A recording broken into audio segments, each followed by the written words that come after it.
May it be your will before you, Lord our God, that no mistake should happen to us, and that we should not stumble in the matter of Turano, and that our friends will be happy with us, and that we should not say about something clean that it is unclean, or of something unclean that it is clean. Nor should our friends stumble in the matter of Turano, and we will be happy with them. For the Lord will give wisdom, from his mouth comes knowledge and understanding. Uncover our eyes, and we will see wonders from your Torah. Blessed are you, Lord our God, King of the universe. May the words of my mouth and meditation of my heart be acceptable before you, Lord, my rock and my Amen.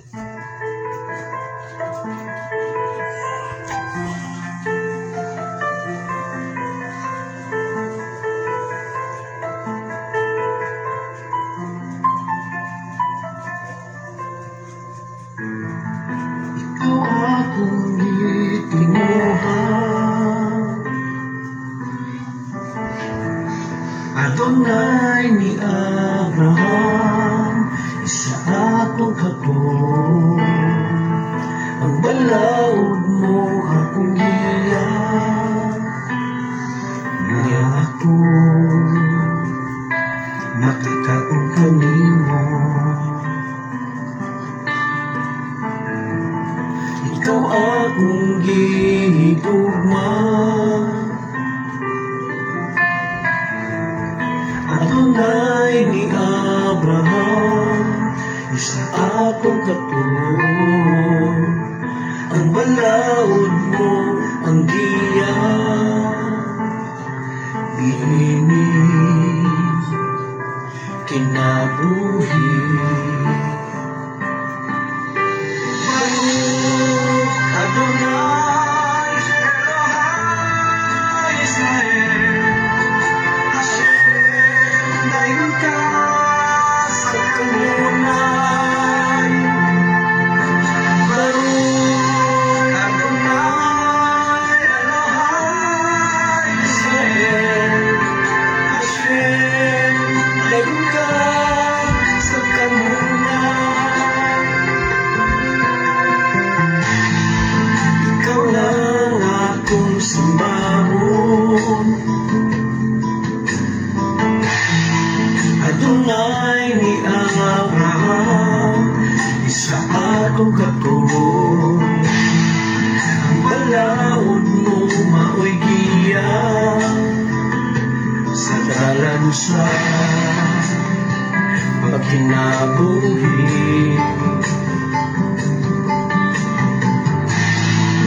Ikaw ang akong yubuan, Adonai ni Abraham, isa akong katulong. Magbayaing gawas kanimo, ikaw lang, o ikaw Hashem. Baruch Adonai Elohai Israel, Hashem dayon ka sa kanunay. Baruch Adonai Elohai Israel, Hashem dayon ka sa kanunay.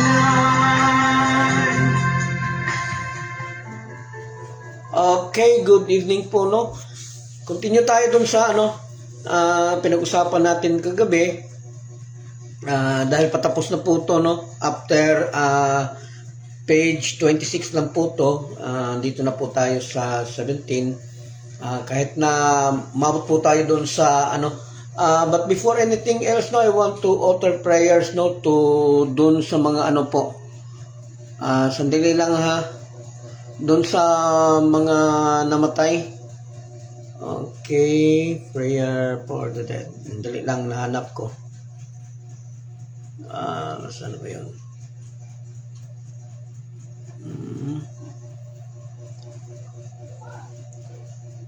Dali lang, lapit ko talaga makalimutan. Tapos nung isang na order ko siya, akala ko Friday night, hindi pala Friday night pa. To recite when wala naman. Ito pala.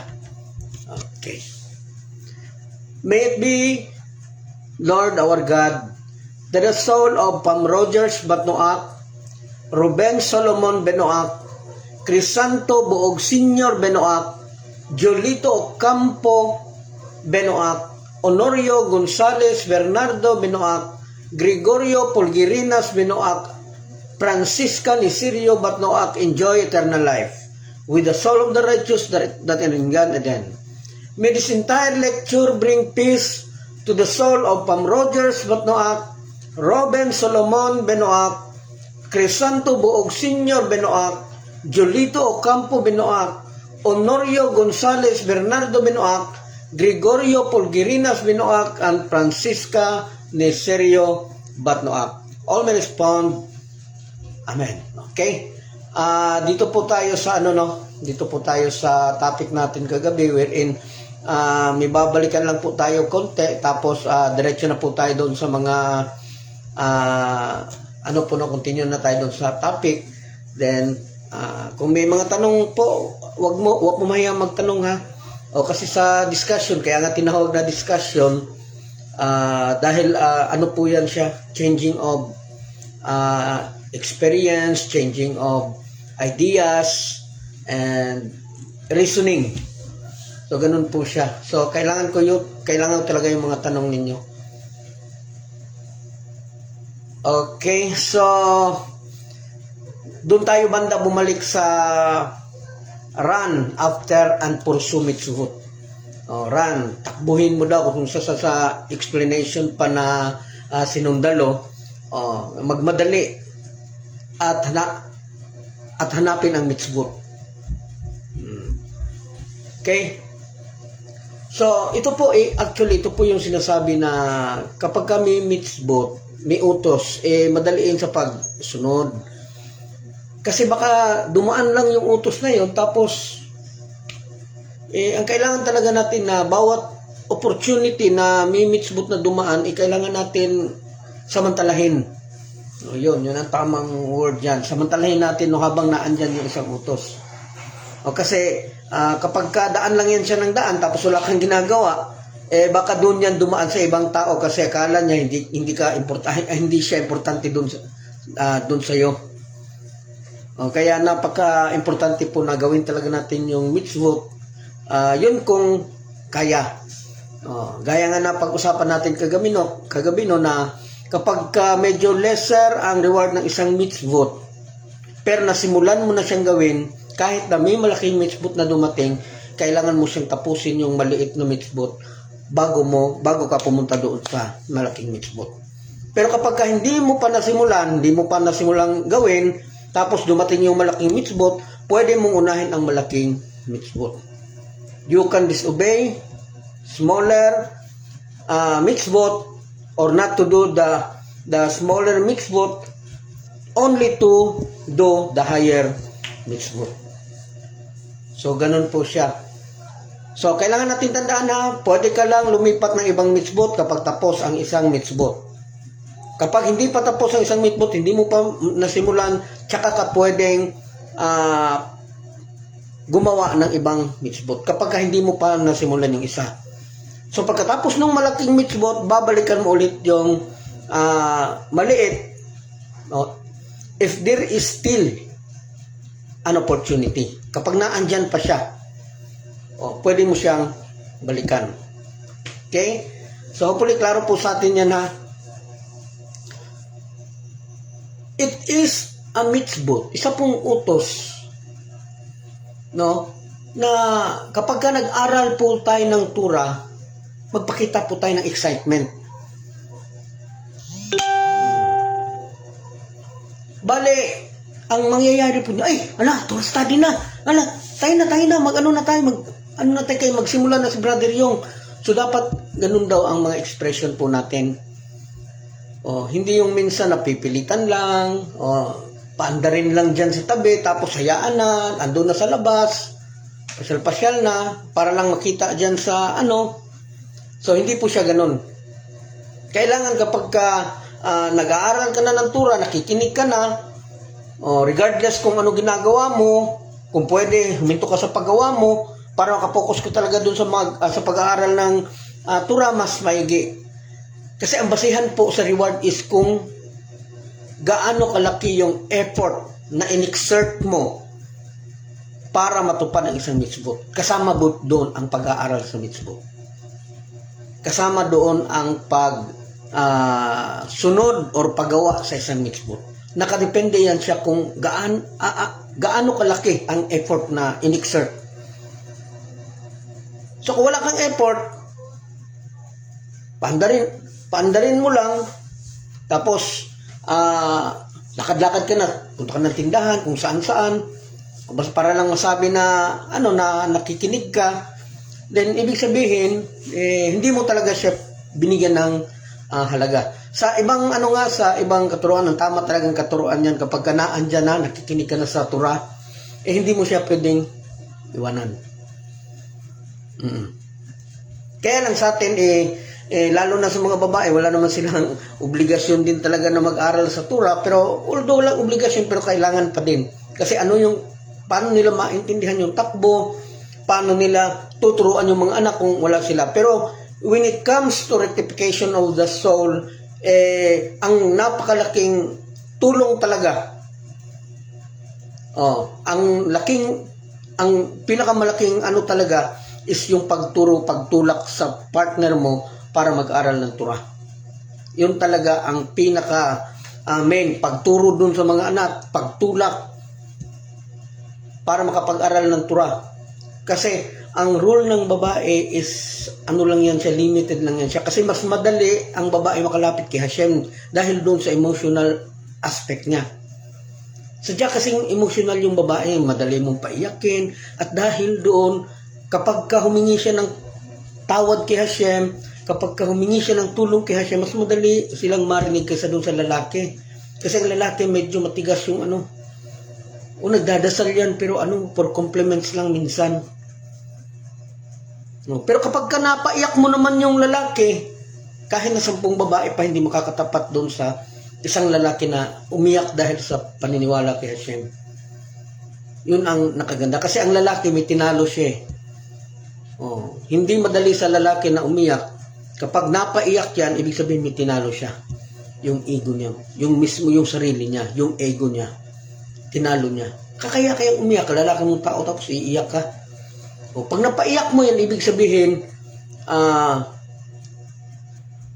binaba niya ng gusto yung ego niya, and that is correct. That is ng nature ng isang babae, na kaya siya malapit kay Hashem kasi almost zero yung ego niya.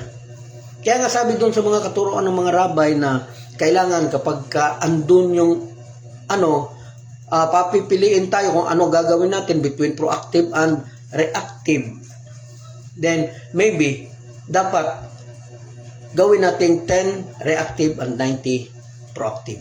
Proactive meaning be positive. Then 10% lang ang reactive, kasi hindi naman din pwede na makikinig ka lang kahit na mali na, oo ka pa din ng oo. Okay, kailangan mo din yung 10% para maka-react ka, makapagtanong ka. Ganun yan siya. Although yung katuruan ng mga rabbi is actually zero reactive and 100% proactive. So yun yung mga taong ganyan, actually yun yung tawag sa kanila yung mga saintly. Ang mga saintly, yung mga klaseng taong ganyan, masyado ng mga righteous. Pero sa katulad po natin na kailangan tayo, kasi kung sa pa nasa bibig tayo ng mga leon o handa yung mga iba't ibang relihiyon na sagpangin tayo kapag wala tayo sa tamang talaga, pag nagpakita talaga tayo ng kahinaan, sasagpangin ka talaga. Kaabang lang yan siya dyan sa tabi-tabi, kasi wala naman silang makuha sa atin Tayo yung palagi nakakakuha sa kanila. Hindi naman nila tayo basta-basta kung doktrina lang ang pag-uusapan. So, Ang gagawin nila is mag-aabang lang yan sila kung kailan ka magkamali. Kung kailan ka hindi makasagot dun sa mga tanong, dun ka talaga babanatan. So kung kulang ka sa pag-aaral ng Torah, hindi ka handa, problema ka. Matatalo ka talaga nila. So kailangan natin yung pagiging reactive. 10%. Tapos 90% proactive. Yung wala kong ibang iisipin, 90% positive lang. Kaya pala nakuha natin ha. So one should exert great effort in the performance of mitzvot. So kailangan magpakita po tayo ng effort. Paano ba sa Tagalog yan? Magpakita po tayo ng, sa Bisaya, bahaguan yun nato ang pagbuhat sa mitzvot. Pagpagura natin pagpagura natin ang paggawa ng mitzvot. Sanayin natin ang sarili natin na nakafocus kapag ka gumawa ng isang mitzvot.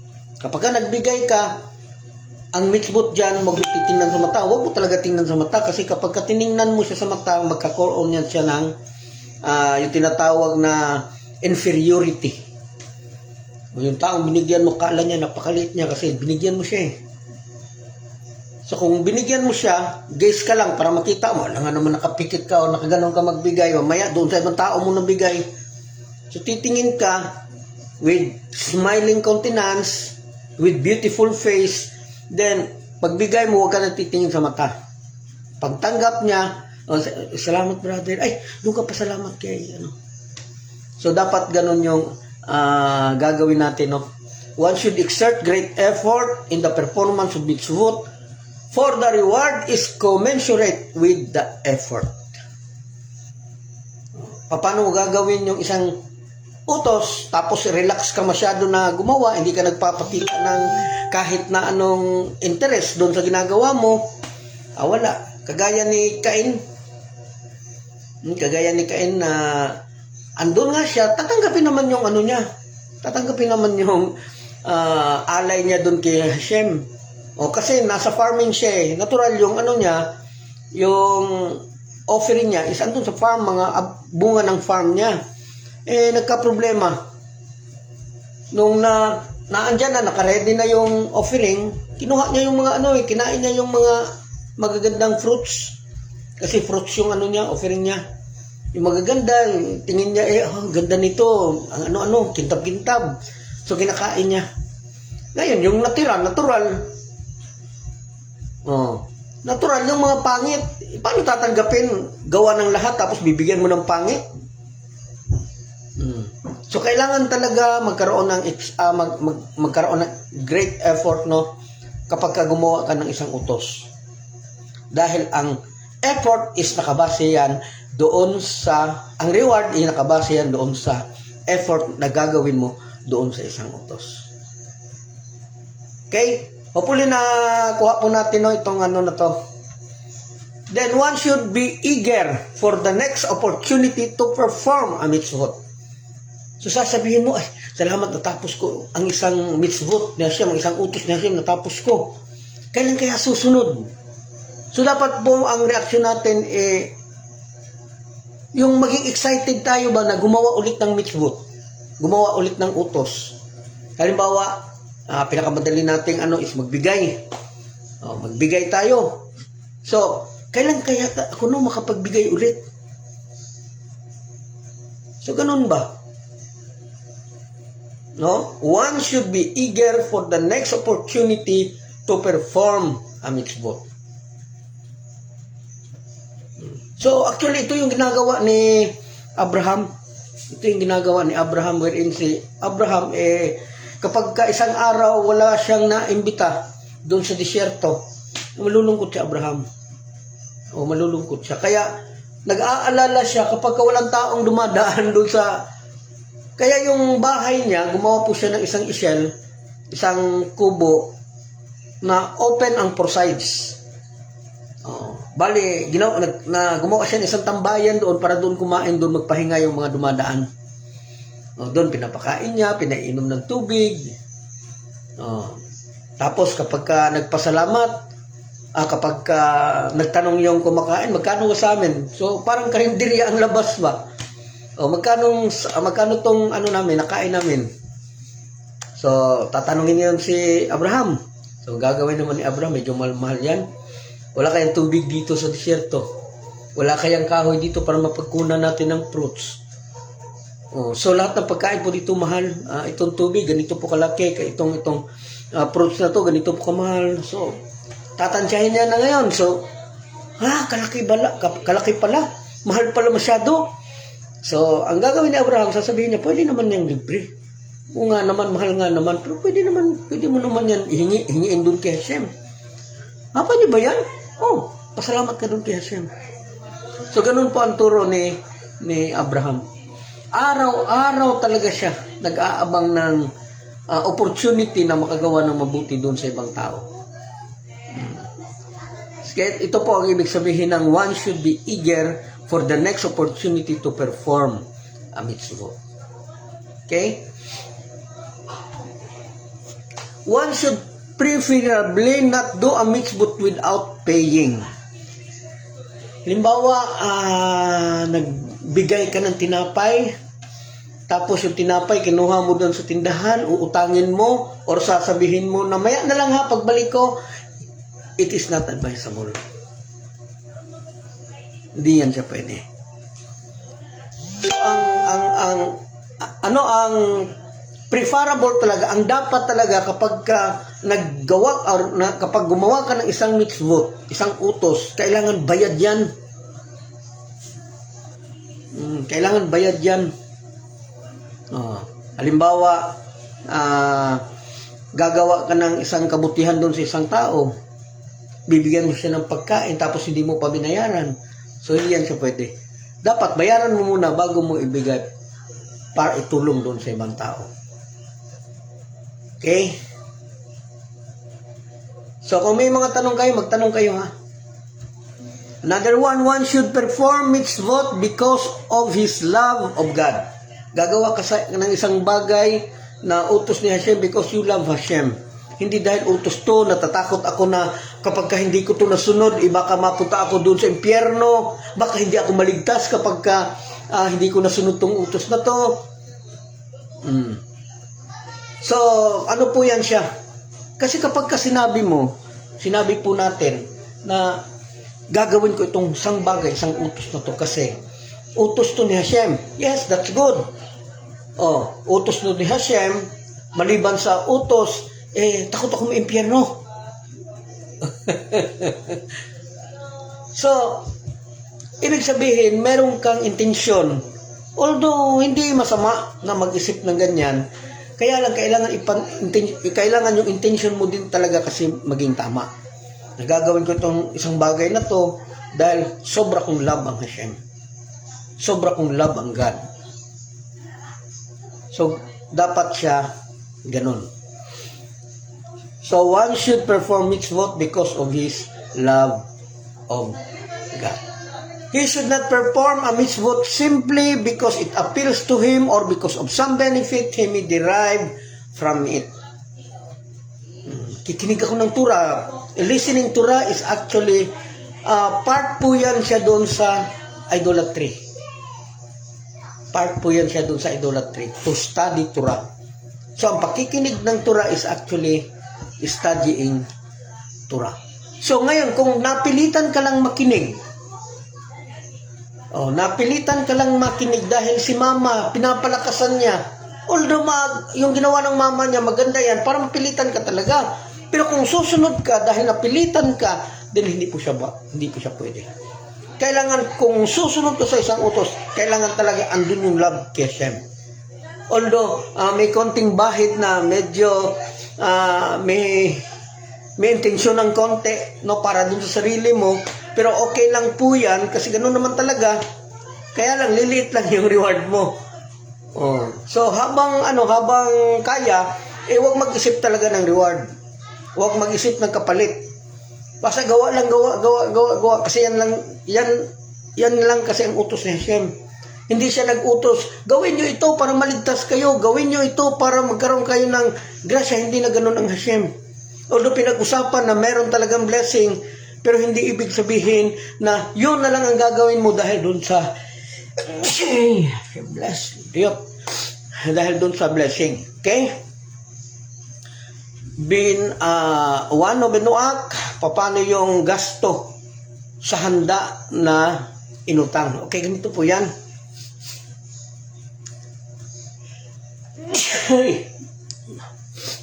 Ganito po yan, ha.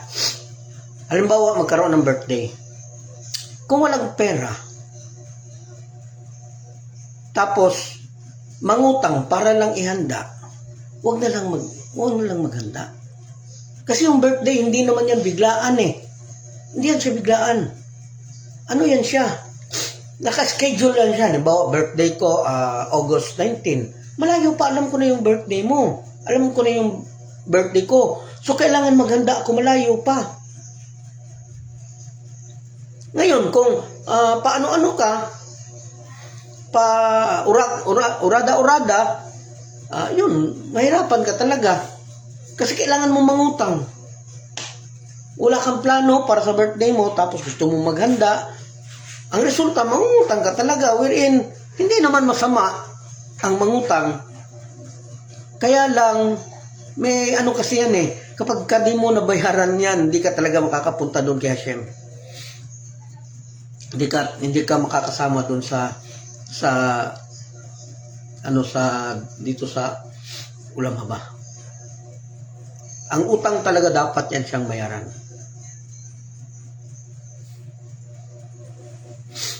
Kaya hopefully na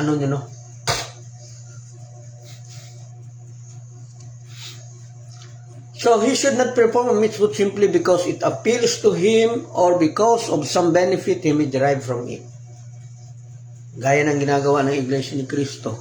Kahit na nung mga ibang religion, na magkakaroon tayo ng ano ba tawag nila yan? Doktrina. Sino mang makapunta dito, may kalahating sakong bigas. Although maganda, tsidaka yan siya, kaya lang, hindi pwedeng, kasi yung mga tao, magdadagsaan talaga yan. Hindi dahil doon sa turo, kundi, dahil doon sa bigas. Yun po ang niyan. So magiging mali po ang intensyon ng mga tao sa pakikinig ng Torah. Mali din po na sumali ka sa grupo na to kasi buti na tong grupo na to kahit papano kapag ka nagkagipit-gipit maraming tutulong. So mali po yung intensyon na yan. Kasi kaya tayo nag-aaral ng Torah is para po magkaroon tayo ng guidance, hindi po para magkaroon tayo ng tulong. So dapat itama talaga yung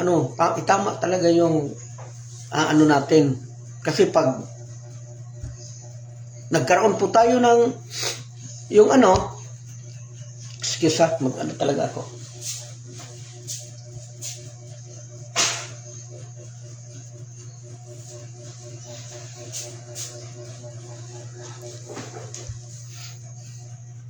Mainit kasi kanina, umalis kasi kami tapos pumasok sa mall ng lamig-lamig. So, yun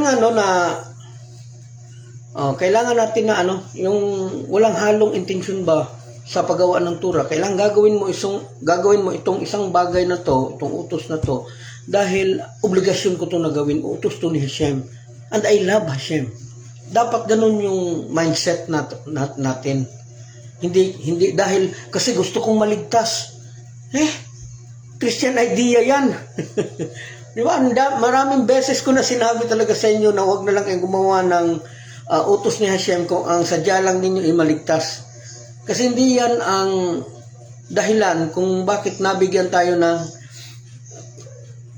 ng utos ni Hashem. Ang utos binigay, guidance yan siya para makalapit ulit doon kay Hashem.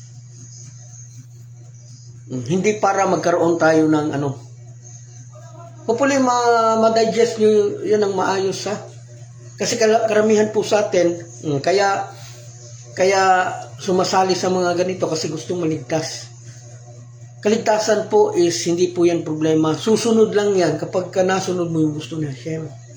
Hindi natin pwede na gawing kondisyon ang paggawa natin dun sa Torah. Gagawin ko to ang Torah kasi gusto kong maligtas. That is a Christian idea. Hopefully nakuha niyo po yung ano ko. Tanggalin natin sa isip yung mga Christian idea. Hayaan natin yung mga ibang leader na nagtuturo na kaya lang naman tayo dito kasi gusto dahil sa kaligtasan. Ang promise ni Hashem na kaligtasan is araw-araw na kaligtasan. Yang kaligtasan na yan is yan yung turo doon sa Salmo. Araw-araw. May disgrasya na nag-aantay dito sa kaliwa, sa kanan, pero sa iyo is hindi dadating yan. O yan ang kaligtasan, pang araw-araw na kaligtasan, hindi kaligtasan natin mula sa kasalanan. Gawa-gawa ka ng kasalanan, tapos ngayon, so yung kasalanan talaga, pagbabayaran mo talaga yan. Nalala ko tuloy yung isang kasabihan ba, hindi siya actually kasabihan, pero nasabi siya ng ibang tao. No, lalo na doon sa panahon ng father ko, kasi alam naman natin na galing siya doon sa Messianic. He is actually one, or siya ang pinaka-pioneering talaga. Kahit na hindi siya yung nauna, pero dahil sa kanya pumutok po yung Messianic. Nalala ko nung namatay siya, may memory be a blessing to us, na may nagsabi, sus, kung hindi pa sana lumipat si elder ng ibang reliyon, kung hindi niya lang sana inalis yung New Testament, buhay pa sana siya ngayon. Nalala ko yan. Ang problema, yung nagsabi ng ganon, andyan siya sa New Testament pero patay pa din siya. Ganon ba? So kung madali tayong kasi ang inaano lang natin is dahil sa gusto, ayaw mong mamatay, gusto mong maligtas, kaya tayo na andito, then you are in a wrong tree. Mali po yung napuntahan ninyo. So, klaro ko lang ha, doon sa mga nakikinig ngayon na ang gusto lang is kaligtasan sa kaluluwa, mali po yung napuntahan ninyo. Kasi kaya tayo gumagawa ng ganito, nag-aaral para masunod ang gusto ipagawa sa atin ni Hashem because we are commanded. Inutusan po tayo. The 7 and its details. Inutusan po tayo. Hindi sa kung ano paman. So kailangan nating sundin kasi may utos yan. Hindi dahil sa kung ano na gusto kong maligtas. So ginagawa natin minsang kondisyon. Kaya ako naging no-hide kasi dito sigurado maliligtas ako, mapupunta ako doon sa ulam haba. Paano kung sabihin ni Hashem na hindi ka mapunta sa ulam haba? Hihinto ka na. Di ba? Isipin nyo nga. Ngayon. Sabihin ni Hashem, oy kayo lahat, aral-aral kayo ng Torah, hindi naman kayo makakapunta ng ulam haba. Halimbawa may taong nagsabi sa atin yan, kasi shalom. Kung halimbawa may tao nagsabi, susundin pa kaya natin ang Torah? Susunod pa kaya tayo sa mga utos ni Hashem? Gayong alam naman natin na hindi tayo mapupunta doon sa ulam haba. Di ba hindi na kasi your faith is actually conditional. Dapat walang kondisyon yan siya. Iligtas ka man ni Hashem o hindi, then so be it. Salamat. Ang gusto ko lang, masunod ko ang gusto ni Hashem. Magawa ko yung utos na inutos ni Hashem. Maging mabuting tao doon sa harap ni Hashem dahil sinunod ko yung utos niya. Regardless kung maligtas ako hindi, palubag loob na lang yan siya. Pero ang gusto ko lang is mapag-aralan para masunod ko ang utos ni Hashem. Then you are in the right path. You are in the right group. You are in the right community. Pero kapag andito ako dahil gusto kong maligtas, then you are in the wrong community.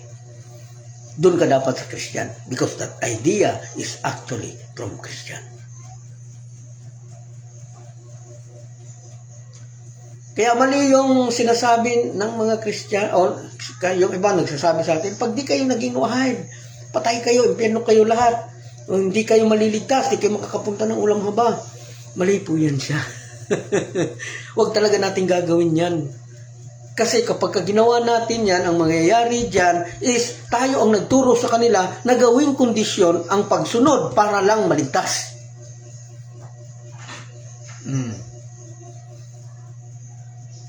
Nakuha niyo po? Okay. So, he should not perform a mitzvah. Hindi niya gagawin ang isang utos dahil napipilitan lang siya. Remy and El from Iligan City, mag-appeal taani aron maghimaya sa Hashem. Iya lang kindness and mercy ang atua. Yes, very good. May nagtanong sa akin, Sis Remy, kailan ba yun? Isang linggo ata yun. Kasi nung mga ilang taon kasi hindi kanya nakikita dito sa dito sa live, may mga ilang buwan. Tapos bigla, sino yan si Remy Inil? So sinabi ko sa kanya, ano po to si Remy, Lumulho po yan siya. Remy Lumulho. So ano po yan sila? Yung tribe nila, yung husband niya is from Muslim, pero yung paniniwala niya is Noahide. Then mga professor sila mag-asawa. Hindi lang basta-basta professor ng Filipino subject or anong subject dyan, P6 na subject. So, medyo talaga, mga matatalino tong mga Lumulo. Hindi yan sila basta-basta. Kita natin na yung mga kapatiran natin, iba-ibang yan sila, iba-ibang profession. May mga doktor dito, may mga attorney, may mga professor, maraming mga teacher, marami ding mga construction boy, mga negosyante, nandito lahat. Halo-halo po. So, kailangan maging tama lang yung intention natin, na dapat andito tayo para gumawa sa utos ni Hashem. Para igalang ang Hashem, para mabigyan natin si Hashem ng tamang due na para po sa Kanya. Ang sa atin lang, masunod lang natin kung ano gusto ni Hashem. Regardless, iligtas man tayo niya o hindi. Okay? Hello, Albert Monroyo from Taguig. Okay. So, he should not perform a mitzvot because he feels obligated to do so and wishes to absolve himself of it. And it is a burden for him. Okay, kaning, it is a burden for him. Yun yung, halimbawa, nakikinig ka sa Torah ganito. Tapos sasabihin mo, tagal-tagal ni brother yung matapos. Ano ba yan si brother yung tagal-tagal na para bang ang resulta naging istorbo pa yung pakikinig niya ng Torah. The more na madali ako matapos, the more sana nga sabihin na, sayang. Siguro si brother yung kaya nagmadali niyang tapusin. Dapat hindi kayo masaya kapag ka madaling natapos. The more na matagal matapos, the more na masaya. Yun ang tama dyan. So it's either madali or matagal. Actually pareho lang yan. As long as na-absorb nyo yung turo, then okay lang yan siya. Psalm 68:19, praise be to the Lord, to God our Savior, who daily bears our burden. Pero yung burden po, niyan, hindi po yan kundi yan siya. Actually, may pagka-Christian tong to God our Savior, who daily bears, na araw-araw niya dinadala yung bigat. Kasi wala tayong ibang mapuntahan wala tayong ibang masumbungan sa mga problema natin, kundi ang Hashem. So, imbes tayo yung may problema, na problema siya. Okay, salamat Eduardo Danyo. Okay? Rather, he should perform the mitzvot out of love and feel that even if he would not have been commanded to perform it, he would have yearned to do it. Okay, pareho po yan ng tzedakah, ng good deeds. We are not commanded to do that. Yung gawa ng good deeds. We're not commanded because that is not part actually of the 7. Oh. Hindi yan part of the 7, pero ginagawa natin. Ginagawa natin dahil because of our love for Hashem. This is because for our love for Hashem. Felix Simbra from Kapalong. Halimbawa bro, may mga bisita kang dumating galing sa malayo at gutom na gutom sila at wala kang perang pambili at kinakailangan talaga na mangutang para may makakain sila, at ito ba ay makonsider din na mitzvah kay Hashem? Actually tawag po dyan kindness. Sa atin po kindness po yan. Hindi po yan siya mitzvah kasi hindi nga yan siya kasama doon sa 7 laws. May nakita ba tayo doon na give tzedakah? Wala. Doon po siya, doon yung kindness, yung na yan, yung ginagawang ganyan is doon po yan sa good deeds. Visit the sick, be hospitable to your visitor. Doon po yan sa good deeds. At yan po ang kailangan natin para doon sa kakulangan natin sa 7. Na andyan po ang good deeds, na andyan po ang tzedakah. Kapag kasakaling hindi mo kumpletong nasunod itong 7, may pang-apa ka. Kasi kahit na wala ang 7, na andyan ang good deeds, na andyan ang tzedakah, magiging righteous ka.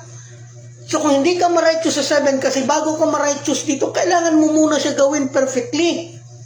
Kailangan mo siyang gawin na perfecto, na hindi ka talaga magkamali hanggang sa mamatay ka. Bago ka tawaging righteous ka because of the mitzvot. So kung sakaling hindi ka maging righteous ka in your daily undertaking, sa pakikisalamuha mo dun sa ibang tao, righteous ka. Kasi naging maayos ka dun sa pakikitungo mo dun sa ibang tao. Pero kapag hindi ka naging righteous dyan sa 7, may pang-apa ka po. Kasi magiging righteous ka pa din dahil andyan ang tzedakah at naandyan ang good deeds. So kahit na hindi ka righteous dito, struggling ka, sinusunod mo, tapos andun yung eager mo, kaya lang kailangan talaga na mabawasan yung oras mo sa pag-aaral, kaya hindi ka masyadong natuto. So hindi mo alam yung iba. So, in short, hindi mo nasunod ang kabuuan, pero walang problema kasi naandyan ang good deeds, naandyan ang tzedakah.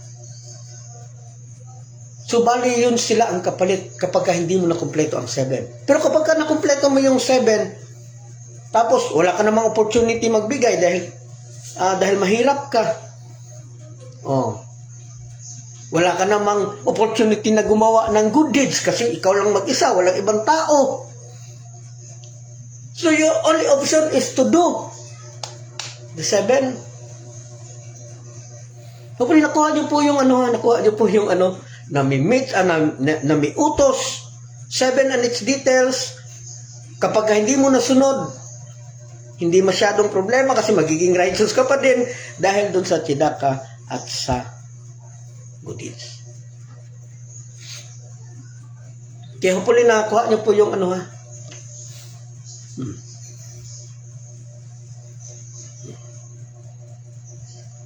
One should also perform mitzvot out of awe.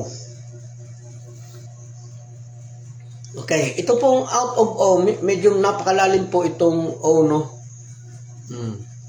Wagkali tulad lang po ito ng pagpapakumbaba, o may pagpapakumbaba, sa Bisaya pa, pagpapaubos ba? Na may pagpapakumbaba.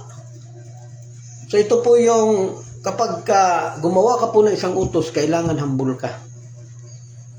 Hindi yung boast ka na, nagawa ko yung utos yan, ano ko na yan. Naalala ko yung taga Jensan na leader din ng ibang grupo na sabi niya, okay daw siya. Minsan nadalaw siya doon sa Maramag, sa convention sa Maramag, Bukidnon.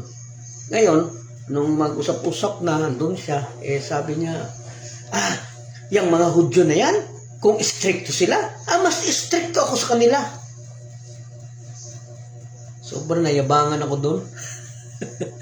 Ito namang may-ari, medyo nagalit talaga. Medyo nagalit yung may-ari dahil sa sobrang hambog. So, dapat hindi po ganyan, no? Dapat hindi po. Kapag ka gumawa ka ng isang mitzvah, gagawa ka ng isang utos, huwag mo ipagmalaki na nakagawa ka. Kasi, kahambugan po yan. So, kung gawa mo din, kalimutan mo na nakagawa ka. Pag may hindi ka nagawa, yun ang tandaan mo talaga. Huwag mong bitawan sa kakaisip, sus, paano ko gagawin yun? Hindi ko nagawa yun. Pero yung nagawa mo, kalimutan mo. Pag may nagawa ka isang utos, pagkatapos niyan, kalimutan mo. No, yan po ang tama. Ang gandang guidance niya, no? Positive commandment like charity, honoring parents, negative precepts such as theft, illicit relation should not be performed or avoided because one believes they are rational. Okay? Ano daw yan? Yung mga positive, like giving charity, honoring parents, no? Kailangan hindi daw yan siya iwasan. Dahil lang sa pangatwiran. Katwiran ng mga anak, ano yun? Di ba? Obligasyon ba namin mga anak na buhayin kayong mga magulang? Samantalang hindi naman kami ang naghanap ng magulang, kayo naman ang naghanap ng mga anak. Iniisip pa ng mga anak na mas matalino sila kaysa dun sa mga magulang. Kaya ang tingin nila sa mga magulang, maliit na masyado. Kasi kung hindi nakatapos, kung walang natapos, wala na karapatan na makaintindi sa mga bagay-bagay. Sabihan ka pa talaga na naintindihan mo yan, hindi ka naman nakapag-aral. Kawawang nila lang.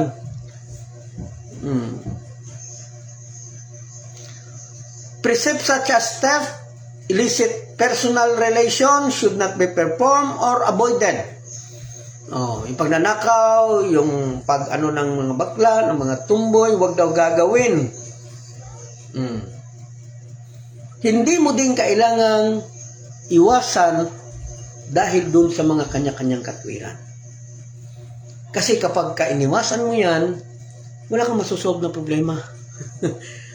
Wala kang masusolve na problema. Kasi iniwasan mo, hindi mo hinarap yung problema. Yes, yung isang problema, pwede mong mapalampas dahil umiwas ka Pero, hindi mo alam, makakasalubong mo pala siya doon in the future. Andun pa din yung problema. So, kung may problema, huwag iwasan. Anong problema mo? Ganun ka? Ganito ako. Ganito ang gusto ko. Ganito ang ano. So, dapat siya ganun. Huwag talaga iwasan. Kasi ang problema, hinaharap yan. Rather, he should perform them because of his fear of the God who commanded him to observe these matters. So, kailangan gawin ng isang utos dahil sa love, sa fear niya kay Hashem, dahil utos ito ni Hashem, kaya ko gagawin itong mga bagay na to. Hindi dahil gusto kong maligtas. Okay? So, pag yan ang rason mo, natatakot ka, lalo na kapag medyo tumanda ka na, natakot ka na gusto mo nang maging totoo doon sa paniniwala mo kasi matanda ka na, mali pong ano yan. Mali pong rason yan. So, ang tama, gagawa na ako kasi ito talaga ang gustong mangyari ni Hashem. Yung masunod, yung mga utos, para maging guidance natin pabalik doon. Kanya. Para maging guidance natin na ma-honor natin siya ng tama.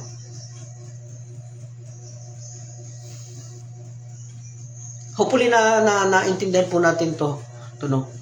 He should perform them because of his fear and love of God, who commanded him to observe these matters.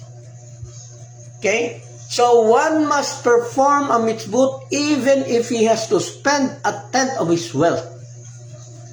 Kailangan gagawin natin, halimbawa, itong utos na to, pamimigay, pagtulong dun sa kapwa-tao, kailangan gawin natin to kahit man ikaubos ng 10% ng kita natin. Kasi wala pong nagiging poor dahil doon sa pagtulong ng ibang tao. Basta nasa tama lang ng pagtulong. Kaya may naalala din ako, isang kasamahan ko nung araw sa Messianic, na dahil sa turo na ganyan, kada tao na humihingi doon sa tindahan nila, pinapakain niya talaga. Hanggang sa naubos yung mga paninda niya, hanggang hindi na siya makabangon, hanggang sa namatay siya na walang-wala. Tama yung ginawa niya, mamigay, kaya lang mali yung paraan. Kasi ang pwede lang po nating ibigay, ang tama lang pong ibigay is only up to minimum of 10. Up to 10. Walang ano po yan siya, 1%, 2%, up to 10. Pero ang pinakamalaki na ibigay is up to 20%. But the obligation or the common knowledge, is 10%. Just like Abraham, he gave 10 of his wealth to Melchizedek, which is Shem. Hopefully nakuha po natin, na pwedeng 10%, although hindi ang utos sa atin pero yan yung limit. Kasi may ibang tao na binibigay lahat para dun sa ibang tao. Mali po yan siya. Tingnan mo yung kakilala ko, panahon ng Messianic. Boss, naging poor siya. Pero sabi ng mga rabbis, walang nagiging poor sa pagtulong doon sa mga tao. Bakit walang poor? Pero bakit yung kakilala ko naging poor? Kasi mali yung paraan. Mali yung rulings na niya.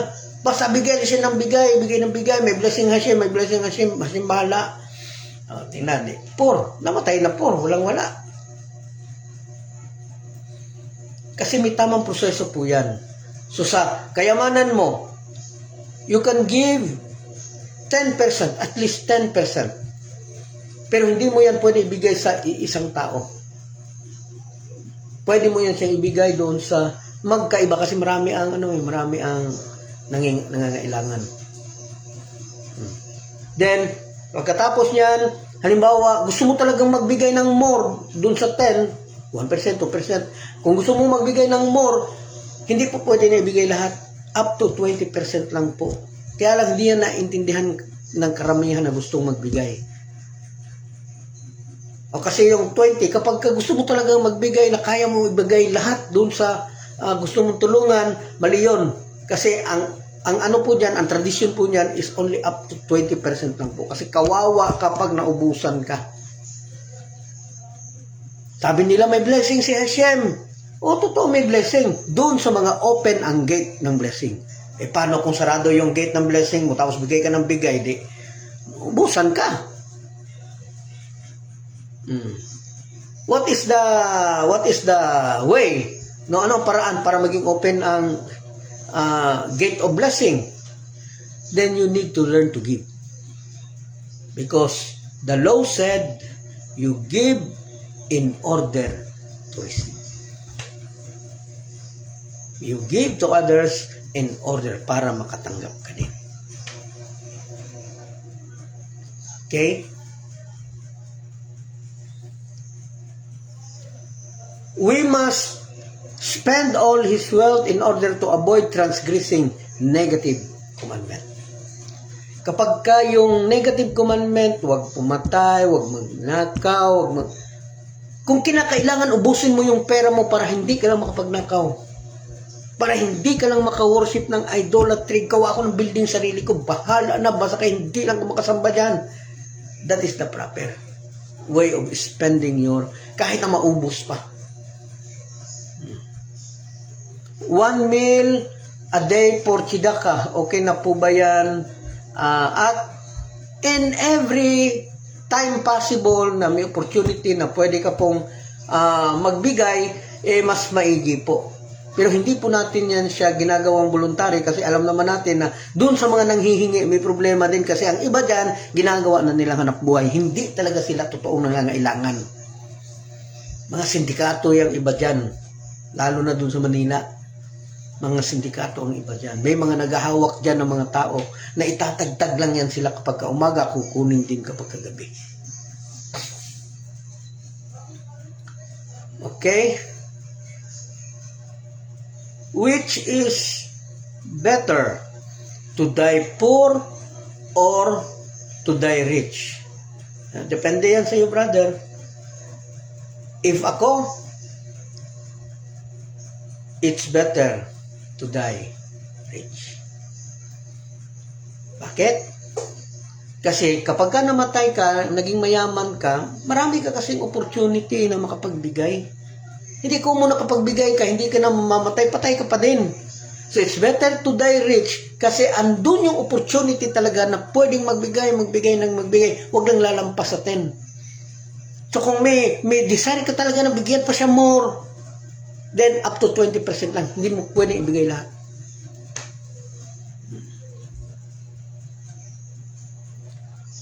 To die poor? Yes, okay na din yan. At least, pero ang problema niyan, baka dahil doon sa kahirapan, pati pampalibing, wala. Pero, wala naman tayong magagawa kung mamatay na poor. Pero, sino bang pipili na gusto ko maging poor? Lahat naman gusto maging mayaman. So, it's better to die na mayaman. Kasi andun talaga lahat. Yung maiiwan mo, hindi na magkakaproblema kasi mayaman ka.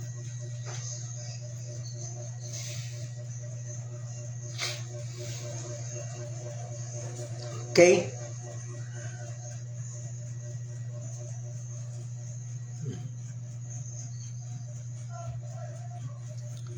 One should particularly do those mitzvot other people are not doing. Halimbawa, palagi tayong maging magalang sa mga magulang natin. Ang mga ibang tao magalang din, ang iba hindi din. Magalang halos lahat. Pero may nakakaligtaan dito na isang utos na wala masyadong gumagawa. Yung hindi ginagawa ng ibang tao, yun daw ang dapat na ikaw na nakakita na hindi nila ginagawa, dapat ikaw ang pumuno ng utos na yun, na hindi nila gaano ginagawa. Naging mapagbigay ka nga, pero magulang mo, hindi mo mabigyan.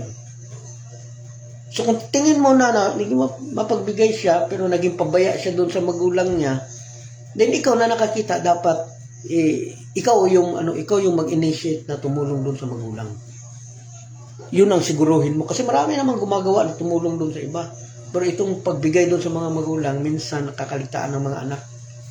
Akala nila habang buhay na obligasyon sa magulang, yung pagbigay doon sa anak. So marami po tayong kailangang maintindihan po, no? Caring for an abandoned corpse. Okay. Ang isa po sa mga example po na ginamit po dito na ito pong patungkol sa utos na one should particularly those mitzvot other people are not doing. Ito pong, halimbawa po, ito pong namatayan. Halimbawa may namatay dyan. Walang may-ari, walang nakatihaya lang dyan. Or nadala dun sa ospital, nabubulok na siya dun sa morgue dahil walang nag-claim. So it is a great opportunity para ikaw ang magbigay ng tulong doon para mapalibing siya. Kasi po kapag ginawa po ng common tao, kagaya po natin yung mga bagay na yan, we are be likened to a high priest. Malala po ninyo yung high priest. Yung Levites, hindi po siya pwede makipaglibing doon sa ibang tao. Yung priest, yung mga pari. Pwede siyang makipaglibing doon sa asawa niya, doon sa anak niya, doon sa magulang niya. Pero doon sa ibang tao, hindi siya pwede makipaglibing. Pero yung high priest is bawal po siyang makipaglibing sa magulang, bawal po siyang makipaglibing sa anak, sa mga malapit na relatives, pero obligado siyang makipaglibing or gumastos even sa lahat ng makakaya niya, sa lahat ng resources niya. Kung kinakailangan na lahat ng resources niya, obligado siya na ipaayos ang patay na walang nakiklaim. So kapag halimbawa tayo, nakakita tayo ng patay, walang pang tumulong talaga tayo doon, then we are be likened to a high priest. Doon po tayo magiging katulad ni Abraham. Kasi si Abraham actually is like a high priest. He is equal in righteousness dun sa high priest. May mga ganun, di ba? May mga pagkakataon talaga na may makita ka sa daan, di mo kilala sino may-ari, dinala ng mga pulis, dinala sa punerarya, tapos katambak lang sa tabi, nangangamoy na. So kung wala talaga makikipag yung mga tao na na tumulong dahil po doon is actually they will be likened a high priest. Kasi obligasyon ng high priest na ipalibing ang mga taong hindi kalimitang pinalilibing ng mga kumong tao. Kasi pakialam ko dyan, gasto-gasto lang yan. So hindi sila makikialam, ipapalibing nila yung relatives lang nila, anak, gulang, pero yung ibang tao hindi nila. Pero nung sabi, kapag ka gumawa ka ng mitzvot na hindi karaniwang ginagawa ng ibang mga tao, you will be likened to a high priest. Okay, hopefully nakuha po, no? Nakuha po natin yung magandang example po na yan.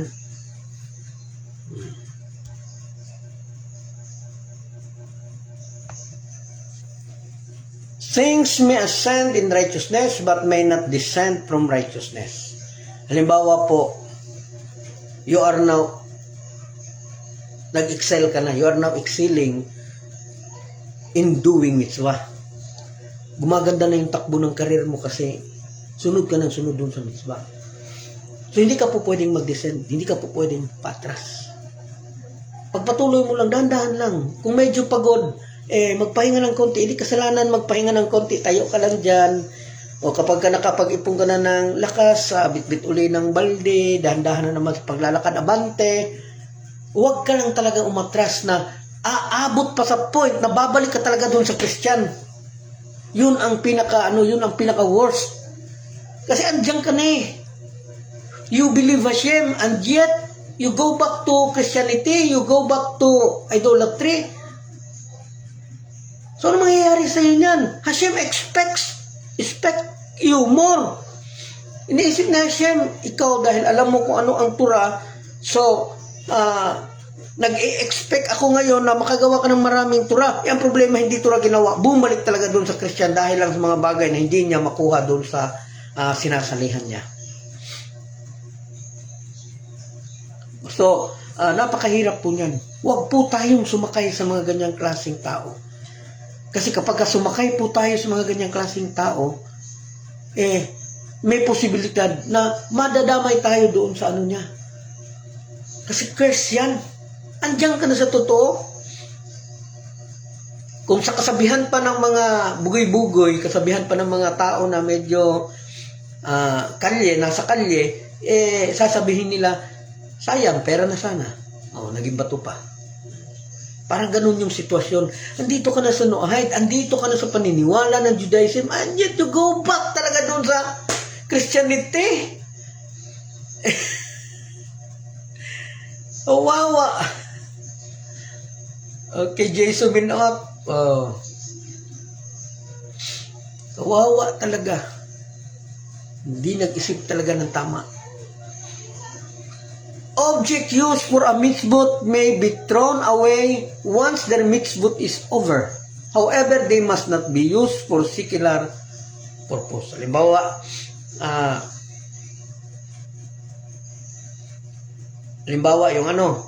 yung lalagyan ng Torah, yung mga halimbawa, lamesa, table. So, bagay po yan na ginagamit para sumunod doon sa utos. Ang utos, mag-aral ka ng Torah. So, kaya yung libro na ginagamit mo is dyan nilalagay mo. So, itong nilagyan mo, ito po yung materials para magamit mo sa pagsunod doon sa mitzvot, pagsunod doon sa utos mo. Ngayon, anong gagawin mo doon sa lamesa? Pwede mo po yung itapon pagkatapos na magamit. Halimbawa, naluma na siya, bumagsak na siya, hindi mo na pwede patungan, so alangan naman i-repair mo pa, bili ka na lang ng bago. So ano gagawin mo dun sa luma? Pwede mo siya itapon, pero hindi mo siya pwedeng gawing lamisa for secular purposes. luma naman to, doon na lang to sa lamisa, lalagyan ko na lang to ng arenola. Oh, hindi po yan siya pwede. Hindi siya pwedeng gamitin for other purpose. Mga lamesa, ginagamit natin sa pag-aaral ng Torah, doon tayo nakaupo, mga bangko. Ngayon nakalumaan. Bili ka ng bagong bangko. Ano gagawin mo doon sa luma? The Torah said, you can throw it. You can garbage it. O pwede mo itapon yan. Pero hindi mo siya pwede gawin na gamitin mo para for the secular purpose.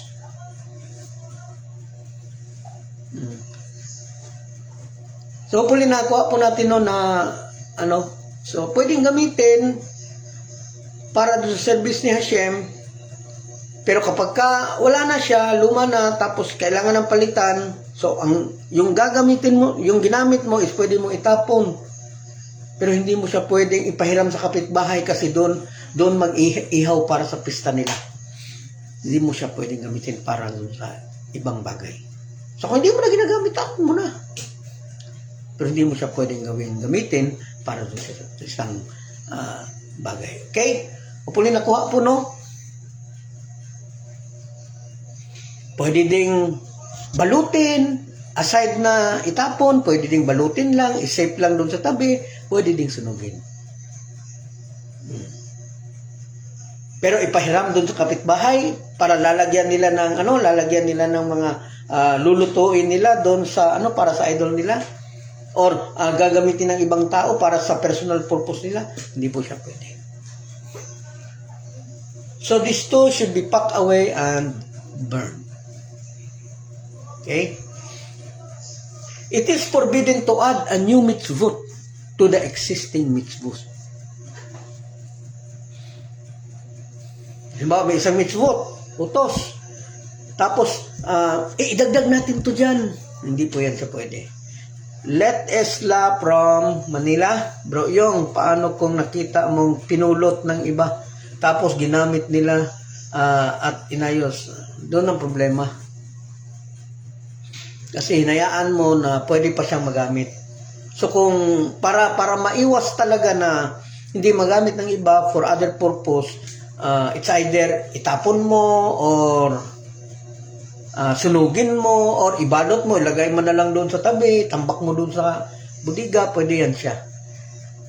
Pero pag itinapon mo, wala. Gagawin niyang panggatong para sa idolatrous pista nila. So, naging part pa tayo doon sa nila kasi nagkaroon po tayo ng negligence. Okay, salamat sa tanong, Let Isla.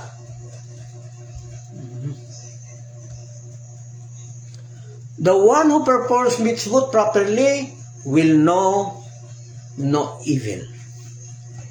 Yung mga taong gumagawa, sumusunod dun sa utos, ayon doon sa tamang rulings, hindi po makakakita ng evil. Hindi po makakakita ng masama. Yun ang nakaganda. Kasi kapag nagawa mo talaga yung utos ng tama, maiiwas ka po doon sa mga evil. Pero kung hindi tama yung pagkakagawa mo kasi kulang sa study, kulang sa aral, yun talaga. So one should not do mitzvot hastily and abruptly. Yung pag nakita na itura niya tapos walang paghahanda, bawal po yan siya, hindi po yan siya pwede. Kailangan, may isang utos, prepare ko muna sarili ko. Inhale, exhale. Hashem, help me in doing mitzvah. So, prepare na. Ano na yung puso mo? Relax na. Then, tsaka mo gawin yung isang mitzvah. Ma-negative man yan siya or ma-positive man yan siya. Kailangan mo prepare yung sarili. He should perform them cautiously and with forethought. Kailangan gawin po natin ang pagsunod sa Torah na may tamang focus at kailangan ilagay natin sa isip. Sirain muna, tiwasan guba, usay labay. kung kaya mo naman gawin panggatong yan, di gawin na natin panggatong. Mamaya, kahit na may gasol ka, may pagkakataon naman din talaga na maubusan tayo ng gas. Pwede natin gawin. Pero kung gusto mo talagang magamit, huwag ka munang maggamit ng gasol or ano. Magluto na lang muna tayo doon sa para at least dili siya magamit doon sa ibang tao. Okay? One should prepare himself in advance for their performance and not do them hurriedly and in sudden rush. For one who does so will be unable to perform the mitzvot properly. So yun nga yung sabi ko kanina, kailangan kapag gumawa po tayo ng isang utos, kailangan po nating ihanda yung sarili natin para maging maganda po yung performance sa paggawa ng isang mitzvot.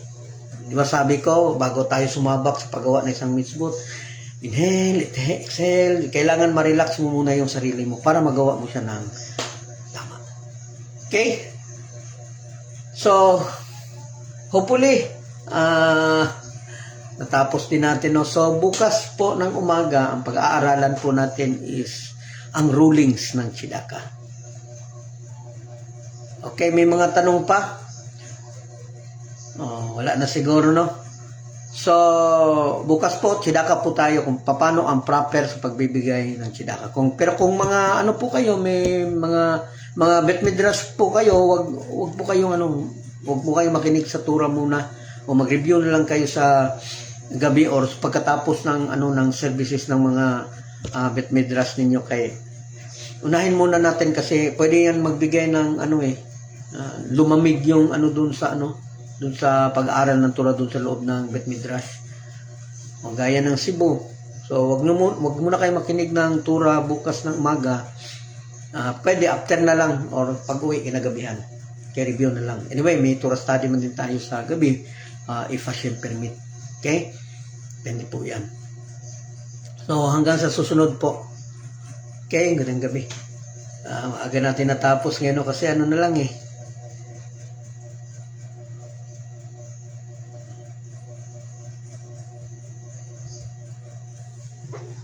We give thanks to you, Lord, our God, that you place our portion with those who sit in the study halls, and that you did not place our portion with those who sit in the street corners.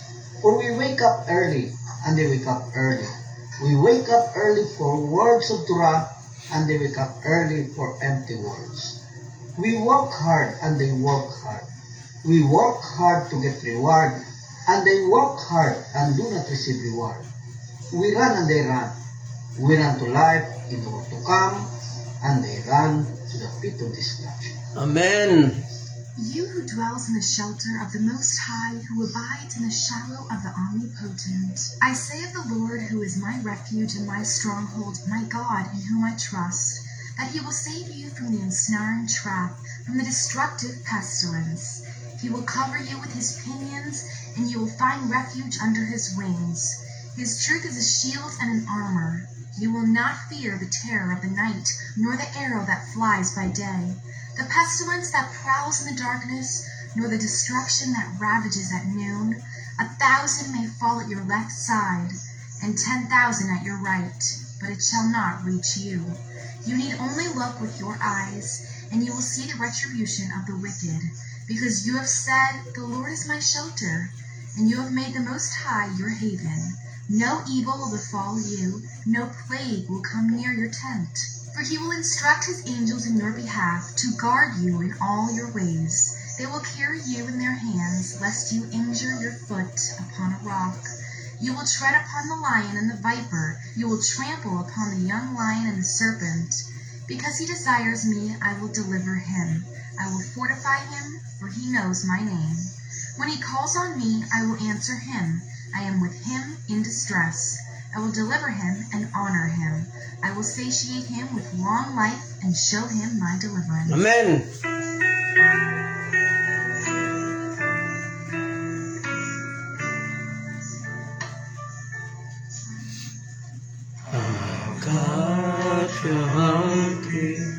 Miet Adonai Ota Abake Shiti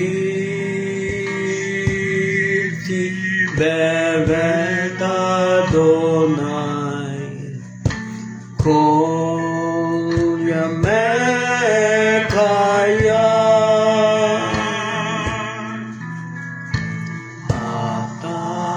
Atahaki Mi et Adonai Ota Abake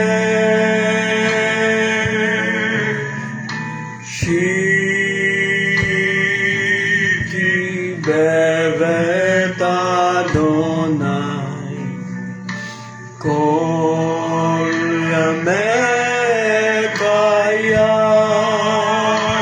Lakazot Benoam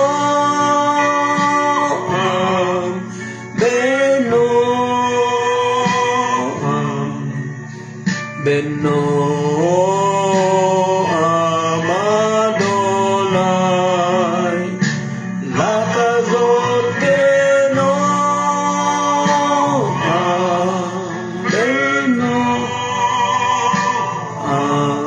Ol bebaker bekalo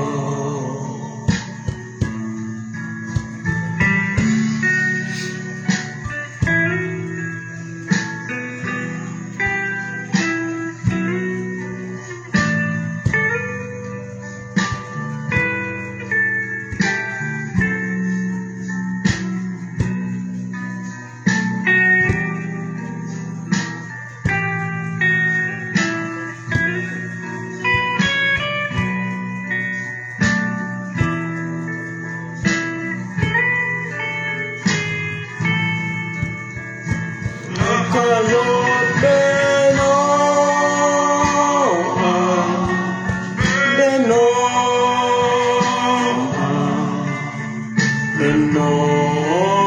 Benoam Adonai Lakazot